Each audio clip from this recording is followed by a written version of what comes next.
Mosquitoes, flies, ticks, and bugs may be a threat to your health and that of your family at home when traveling.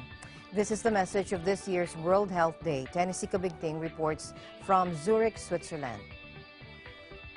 On World Health Day 2014 on April 7th, the World Health Organization, or WHO, highlights the serious and increasing threat of vector-borne diseases with the slogan, "Small Bite, Big Threat." The WHO is also calling for a renewed focus on vector control and better provision for safe water, sanitation, and hygiene. These are the key strategies outlined in WHO's 2011 roadmap for the control, elimination, and eradication of neglected tropical diseases. More than half the world's population is at risk from diseases such as malaria, dengue, leishmaniasis, Lyme disease, schistosomiasis, and yellow fever carried by mosquitoes, flies, ticks, water snails, and other vectors. Every year, more than 1 billion people are infected and more than 1 million die from vector-borne diseases.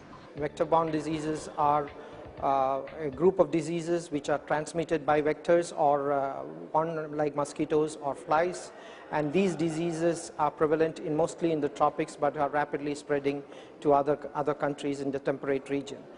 Vector-borne diseases affect the poorest populations, particularly where there is a lack of access to adequate housing, safe drinking water, and sanitation. Malnourished people and those with weakened immunity are especially susceptible.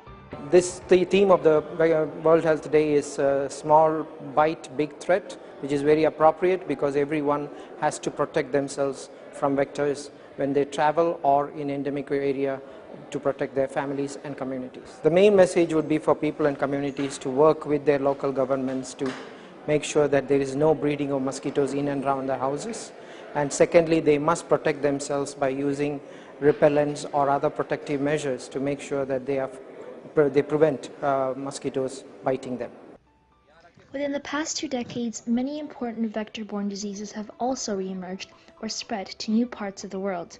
Environmental changes, a massive increase in international travel and trade, changes in agricultural practices, and rapid unplanned urbanization are causing an increase in the number and spread of many vectors worldwide and making new groups of people, notably tourists and business travelers, vulnerable.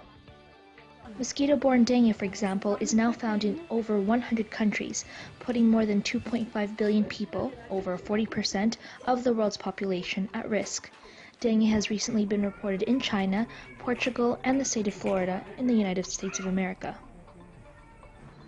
When you say dengue, most people think of aches and chills, but the disease is far more dangerous than that. Dengue causes white blood cell counts to plummet, impairing the blood's ability to clot. Dengue's hemorrhagic fever take hold, and patients can suffer internal bleeding, then shock and death. World Health Organization officials also warned that climate change was increasing the incidence of dengue fever and other infectious diseases in the Philippines. Reporting from Zurich, Switzerland, this is Tennesse Cabigting for Eagle News.